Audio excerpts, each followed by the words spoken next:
स्वामी जी, अगला जो विषय है वो ज़रा सा इससे अलग है, लेकिन उस पर भी आएंगे। एक रिपोर्ट स्वामी जी ये बता रही कि किडनी और ब्रेन एक दूसरे से जुड़े हुए हैं। रिसर्च के मुताबिक किडनी अगर बीमार है तो वो दिमाग की हेल्थ को ख़राब कर सकती है। तो स्वामी जी, किडनी और दिमाग का आपस में क्या कनेक्शन है, ये समझाते हुए ज़रा दिमाग भी ठीक रहे लोगों का, उसके लिए भी कुछ कर लेते हैं। नेफ्रॉन्स का और न्यूरॉन्स का कनेक्शन है। ये पूरा शरीर ना मेरे भाई हुसैन जी, वननेस, कोएग्जिस्टेंस, हार्मनी के सिद्धांत पर काम करता है। These three basic principles are working in body and equally in universe. ये बड़ा तत्व है।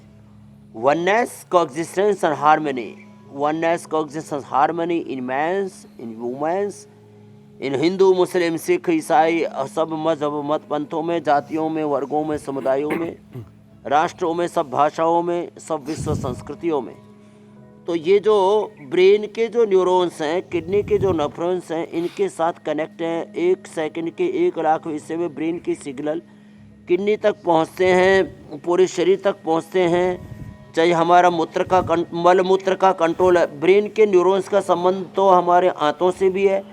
ब्रेन के न्यूरॉन्स के सिग्नल ही कंट्रोल करते हैं हमारे जो टॉयलेट हमें जाना है।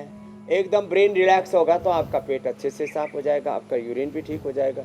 नहीं तो आपको यूरिन इन्फेक्शन होंगे, यूटीआई की प्रॉब्लम होगी। उसके लिए भी फिर हम वापस चंद्रप्रभावटी, गोक्षरादिवटी, रिनोग्रिट और ख़ास करके गोखरू का पानी बताएंगे। करौंदा, क्रैनबेरी विदेशों में यूज करते हैं हम। करौंदा का अचार तो कम ही खाना चाहिए। करौंदा पक जाता है ना तो उसका जूस बना करके, शरबत जैसा बना करके पीते, बड़ा ज़बरदस्त होता है ये यूटीआई के अंदर।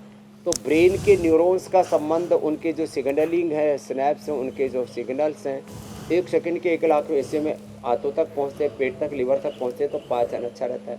किडनी तक पहुंचते हैं तो मूत्र का कंट्रोल अच्छा रहता है। नहीं तो किसी को तो एक का नाम मैं सुन के हंसी आ रही है। बोले जी बाबा जी मेरे मूतड़ी की बीमारी है। तो मैंने कहा कब से? बोले शादी होने से पहले। तो मैंने कहा शादी में कैसे बैठी? बोले जी डायपर लगा करके। तो किसी को तो हर आधा घंटे में, 1 घंटे में ब्रेन मूत्र का कंट्रोल ही खत्म हो जाता है। तो ये बड़ा मामला गड़बड़ है। तो हमारा लीवर का, किडनी का कंट्रोल, पेनक्रियास का, लंग का, हार्ट का, ब्रेन से ही कनेक्शन है। हार्ट की भी सिग्नल नहीं तो ऊंचे नीचे होकर के और 100, 150, पौनी 200 तक धड़कन पहुंच जाती है। आदमी अब मरा तब मरा ये हालत हो जाती है। इसलिए अनुलोम विलोम करें तो सारी चीज़ों का कंट्रोल बिल्कुल बना रहेगा स्वामी जी। ये करें। चलो आप सब तो अनुलोम विलोम करो।